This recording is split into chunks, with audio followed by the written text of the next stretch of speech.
ओम नमः शिवाय। नमस्कार दोस्तों, स्वागत है आप सभी का हमारे चैनल भक्ति ज्ञान में। दोस्तों, आज मैं आपको 16 सोमवार व्रत की कथा सुना रहा हूँ।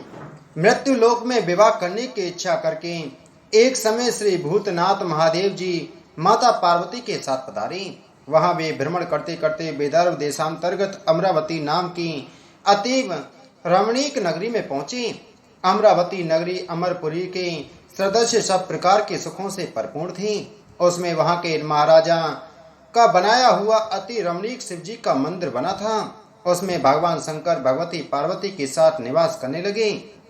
एक समय माता पार्वती प्राणपति को प्रसन्न देख के मनोविनोद करने की इच्छा से बोली, हे महाराज, आज तो हम तुम दोनों चौसर खेलेंगे। शिव जी ने प्राण पिया की बात को मान लिया और चौसर खेलने लगे। उसी समय उस स्थान पर मंदिर का पुजारी ब्राह्मण मंदिर में पूजा करने को आया। माता जी ने ब्राह्मण से प्रश्न किया कि पुजारी जी, बताओ कि इस बाजी में दोनों में किसकी जीत होगी। ब्राह्मण बिना विचारे ही शीघ्र बोल उठा कि महादेव जी की जीत होगी। थोड़ी देर में बाजी समाप्त हो गई और पार्वती जी की विजय हुई। अब तो पार्वती जी ब्राह्मण को झूठ बोलने के अपराध के कारण श्राप देने को उद्यत हुई। तब महादेव जी ने पार्वती जी को बहुत समझाया, परंतु उन्होंने ब्राह्मण को कोढ़ी होने का श्राप दे दिया। कुछ समय बाद पार्वती जी के श्राप वश पुजारी के शरीर में कोढ़ पैदा हो गया। इस तरह पुजारी अनेक प्रकार से दुखी रहने लगा। इस तरह के कष्ट भोगते हुए जब कुछ दिन हो गए तो देवलोक की अप्सराएं शिव जी की पूजा करने उसी मंदिर में पधारी और पुजारी के कष्ट को देख बड़े दया भाव से उससे रोगी होने के कारण पूछने लगी। पुजारी ने निसंकोच सब बातें उनसे कह दी। वे अप्सराएं बोले, हे पुजारी, अब तुम अधिक दुखी मत होना। भगवान शिव जी तुम्हारे कष्ट को दूर कर देंगे। तुम सब व्रतों में श्रेष्ठ 16 सोमवार का व्रत भक्ति भाव से करो। तब पुजारी अप्सराओं से हाथ जोड़कर विनम्र भाव से 16 सोमवार व्रत की विधि पूछने लगा। अप्सराएं बोली कि जिस दिन सोमवार हो उस दिन भक्ति के साथ व्रत करें। स्वच्छ वस्त्र पहने, आधा सेर गेहूं का आटा ले, उसके 3 अंगा बनावे और घी गुड़ दीप नैवेद्य पुंगी फल बेलपत्र जनेऊ का जोड़ा चंदन अक्षत पुष्प आदि के द्वारा प्रदोष काल में भगवान शंकर का विधि से पूजन करें। तत्पश्चात अंगाओं में से एक शिव जी को अर्पण करें, बाकी 2 शिव जी का प्रसाद समझकर उपस्थित जनों में बांट दे और आप भी प्रसाद लें। इस विधि से 16 सोमवार व्रत करें। तत्पश्चात 17वें सोमवार के दिन पाव से पवित्र गेहूं के आटे की बाटी बनाए, तदनुसार घी और गुड़ मिलाकर चूरमा बनाए और शिव जी का भोग लगाकर उपस्थित जनों में बांट दे। पीछे आप कुटुंब में प्रसाद लें तो भगवान शिव जी की कृपा से उसके मनोरथ पूर्ण हो जाते हैं। ऐसा कहकर अप्सराएं स्वर्ग को चली गईं। ब्राह्मण ने यथा विधि 16 सोमवार व्रत किया तथा भगवान शिव जी की कृपा से रोग मुक्त होकर आनंद से रहने लगा। कुछ दिन बाद जब फिर शिव जी और पार्वती जी उस मंदिर में पधारी तब ब्राह्मण को निरोग देखकर पार्वती जी ने ब्राह्मण से रोग मुक्त होने का कारण पूछा तो ब्राह्मण ने 16 सोमवार व्रत कथा कह सुनाई। तब तो पार्वती जी अति प्रसन्न होकर ब्राह्मण से व्रत की विधि पूछकर व्रत करने को तैयार हुई। व्रत करने के बाद उनकी मनोकामना पूर्ण हुई तथा उनके रूठे पुत्र स्वामी कार्तिकेय स्वयं माता के आज्ञाकारी पुत्र हुए। परंतु कार्तिकेय जी को अपने विचार परिवर्तन का रहस्य जानने की इच्छा हुई और माता से बोले, हे माता जी, आपने ऐसा कौन सा उपाय किया जिससे मेरा मन आपकी ओर आकर्षित हुआ। तब पार्वती जी ने वही 16 सोमवार व्रत की कथा उनको सुनाई। स्वामी कार्तिकेय जी बोले कि इस व्रत को मैं भी करूंगा, क्योंकि मेरा प्रिय मित्र ब्राह्मण दुखी दिल से परदेश गया है। हमें उससे मिलने की बहुत इच्छा है। कार्तिकेय जी ने भी इस व्रत को किया और उनका प्रिय मित्र मिल गया। मित्र ने इस आकस्मिक मिलन का भेद कार्तिकेय जी से पूछा तो वे बोले, हे मित्र, हमने तुम्हारे मिलने की इच्छा करके 16 सोमवार का व्रत किया था। अब तो ब्राह्मण मित्र को भी अपने विवाह की बड़ी इच्छा हुई। कार्तिकेय जी से सब व्रत की विधि पूछी और यथाविधि व्रत किया। व्रत के प्रभाव से जब वह किसी कार्यवश विदेश गया तो वहां के राजा की लड़की का स्वयंवर था। राजा ने प्रण किया था कि जिस राजकुमार के गले में सब प्रकार संगरत हथनी माला डालेगी मैं उसी के साथ प्यारी पुत्री का विवाह कर दूंगा। शिव जी की कृपा से ब्राह्मण भी स्वयंवर देखने की इच्छा से राज्यसभा में एक ओर बैठ गया। नियत समय पर हथनी आई और उसने जयमाला उस ब्राह्मण के गले में डाल दी। राजा की प्रतिज्ञा के अनुसार बड़ी धूमधाम से कन्या का विवाह उस ब्राह्मण के साथ कर दिया और ब्राह्मण को बहुत सा धन और सम्मान देकर संतुष्ट किया। ब्राह्मण सुंदर राजकन्या पाकर सुख से जीवन व्यतीत करने लगा। एक दिन राजकन्या ने अपने पति से प्रश्न किया, हे प्राणनाथ, आपने ऐसा कौन सा भारी पुण्य किया जिसके प्रभाव से हथनी ने सब राजकुमारों को छोड़कर आपको वरण किया। ब्राह्मण बोला, हे प्राण प्रिय, मैंने अपने मित्र कार्तिकेय जी के कथानुसार 16 सोमवार का व्रत किया था, जिसके प्रभाव से मुझे तुम जैसी रूपवान लक्ष्मी की प्राप्ति हुई है। व्रत की महिमा को सुनकर राजकन्या को बड़ा आश्चर्य हुआ और वह भी पुत्र की कामना करके व्रत करने लगी। शिव जी की दया से उसके गर्भ से एक अति सुंदर सुशील धर्मात्मा और विद्वान पुत्र उत्पन्न हुआ। माता पिता दोनों उस देव पुत्र को पाकर अति प्रसन्न हुए और उसका लालन पालन भली प्रकार से करने लगे। जब पुत्र समझदार हुआ तो एक दिन अपनी माता से प्रश्न किया कि माँ, तूने कौन सा तप किया है जो मेरे जैसा पुत्र तेरे गर्भ से उत्पन्न हुआ। माता ने पुत्र का प्रबल मनोरथ जान के अपने किए हुए 16 सोमवार व्रत को विधि सहित पुत्र के सम्मुख प्रकट किया। पुत्र ने ऐसे सरल व्रत को जो सब तरह के मनोरथों को पूर्ण करने वाला है सुना तो वह भी इस व्रत को राज्य अधिकार पाने की इच्छा से हर सोमवार को यथाविधि व्रत करने लगा।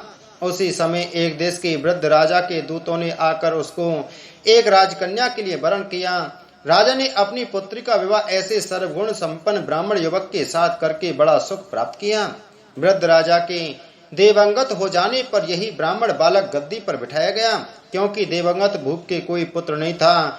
राज्य का अधिकारी होकर भी वह ब्राह्मण पुत्र अपने 16 सोमवार के व्रत को करता रहा। जब 17वां सोमवार आया तो विप्र पुत्र ने अपनी प्रियतमा से सब पूजन सामग्री लेकर शिवालय में चलने के लिए कहा, परंतु प्रियतमा ने उसकी आज्ञा की परवाह नहीं की। दास दासियों द्वारा सब सामग्रियां शिवालय भिजवा दी और आप नहीं आई।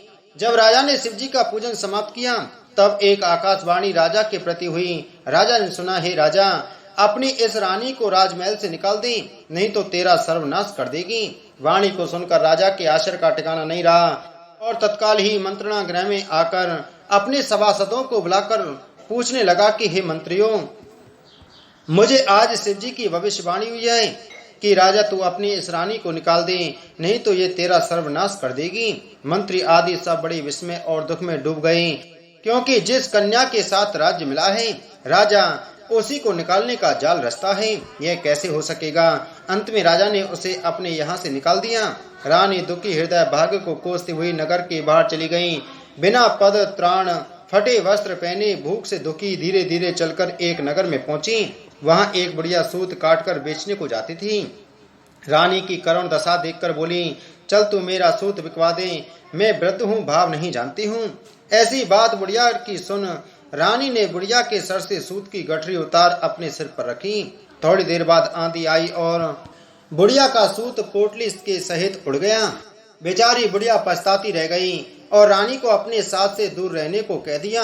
अब रानी एक तेली के घर गई तो तेली के सब मटके शिवजी के प्रकोप के कारण चटक गई। ऐसी दशा देख तेली ने रानी को अपने घर से निकाल दिया। इस प्रकार रानी अत्यंत दुख पाती हुई सरता के तट पर गई तो सरता का समस्त जल सूख गया। तत्पश्चात रानी एक वन में गई। वहां जाकर सरोवर में सीढ़ी से उतरकर पानी पीने को गई। उसके हाथ से स्पर्श जल होते ही सरोवर का नील कमल के सदस्य जल असंख्य कीड़ों से युक्त होकर गंदा हो गया। रानी ने भाग्य पर दोषारोपण करते हुए उस जल को पान करके पेड़ की शीतल छाया में विश्राम करना चाहा। वह रानी जिस पेड़ के नीचे जाती उस पेड़ के पत्ते तत्काल ही गिर जाती। वन सरोवर के जल की ऐसी दशा देखकर गौ चराते ग्वालों ने अपने गोसाई जी से, जो उसे जंगल में स्थित मंदिर में पुजाई थे, कही। गोसाई जी के आदेशानुसार ग्वाले रानी को पकड़कर गोसाई जी के पास ले गए। रानी की मुख की कांति और शरीर को शोभा देख गोसाई जान गए कि यह अवश्य ही कोई विधि की गति की मारी कुलीन अबला है। ऐसा सोच पुजारी जी ने रानी के प्रति कहा कि पुत्री, मैं तुमको पुत्री के समान रखूंगा, तुम मेरे आश्रम में ही रहो, मैं तुमको किसी प्रकार का कष्ट नहीं होने दूंगा। गोसाई के ऐसे वचन सुन रानी को धीरज हुआ और आराम से रहने लगी। आश्रम में रानी जो भोजन बनाती उसमें कीड़े पड़ जाते, जल भर के लाती उसमें कीड़े पड़ जाते। अब तो गोसाई जी भी दुखी हुए और रानी से बोले कि बेटी, तेरे पर कौन से देवता का कोप है जिससे तेरी ऐसी दशा है। पुजारी जी की बात सुन रानी ने शिवजी की पूजा करने न जाने की कथा सुनाई तो पुजारी शिवजी महाराज की अनेक प्रकार से स्तुति करते हुए रानी से कहने लगे कि पुत्री, तुम सब मनोरथों के पूर्ण करने वाले 16 सोमवार व्रत को करो, उसके प्रभाव से अपने कष्ट से मुक्त हो सकोगी। गोसाई की बात सुनकर रानी ने 16 सोमवार व्रत को विधिवत संपन्न किया और 17वें सोमवार को पूजन के प्रभाव से राजा के हृदय में विचार उत्पन्न हुआ कि रानी को गए बहुत समय व्यतीत हो गया, अब ना जाने कहां कहां भटकती होगी, ढूंढना चाहिए। यह सोच उसने रानी को तलाश करने चारों दिशाओं में दूत भेजे। वे तलाश करते हुए पुजारी के आश्रम में रानी को पाकर पुजारी से रानी को मांगने लगे, परंतु पुजारी ने उनसे मना कर दिया तो दूत चुपचाप लौटे और आकर महाराज के सम्मुख रानी का पता बतलाने लगे। रानी का पता पाकर राजा स्वयं पुजारी के आश्रम में गए और पुजारी से प्रार्थना करने लगे कि महाराज, जो देवी आपके आश्रम में रहती है वह मेरी पत्नी है। शिव जी के कोप से मैंने इसको त्याग दिया था, अब इस पर से शिव जी का प्रकोप शांत हो गया है, इसलिए मैं इसे लेने आया हूँ। आप इसे मेरे साथ चलने की आज्ञा दे दीजिए। गोसाई जी ने राजा के वचन को सत्य समझकर रानी को राजा के साथ जाने की आज्ञा दे दी। गोसाई की आज्ञा पाकर रानी प्रसन्न होकर राजा के महल में आई। नगर में अनेक प्रकार के बाजे बजने लगे। नगर वासियों ने नगर को तोरण व बंदरवानों से विविध विधि से सजाया। घर घर में मंगल गान होने लगे।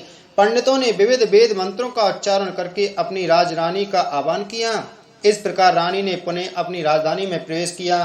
महाराज ने अनेक तरह से ब्राह्मणों को दान आदि देकर संतुष्ट किया। याचकों को धन दान दिया। नगरी में स्थान स्थान पर सदा व्रत खुलवाए जहाँ भूखों को खाने को मिलता था। इस प्रकार से राजा शिव जी का कृपा पात्र हो राजधानी में रानी के साथ अनेक तरह के सुखों का भोग करते हुए सोमवार व्रत को करने लगा और विधिवत शिव पूजन करते हुए इस लोक में अनेकानेक सुखों को भोगने के पश्चात शिवपुरी को पधारे। ऐसे ही जो मनुष्य मनसा वाचा कर्मणा द्वारा भक्ति सहित सोमवार का व्रत व पूजन विधिवत करता है वह इस लोक में समस्त सुखों को भोगकर अंत में शिवपुरी को प्राप्त करता है। यह व्रत सब मनोरथों को पूर्ण करने वाला है। बोलो माता पार्वती की जय। बोलो शिव शंकर भगवान की जय।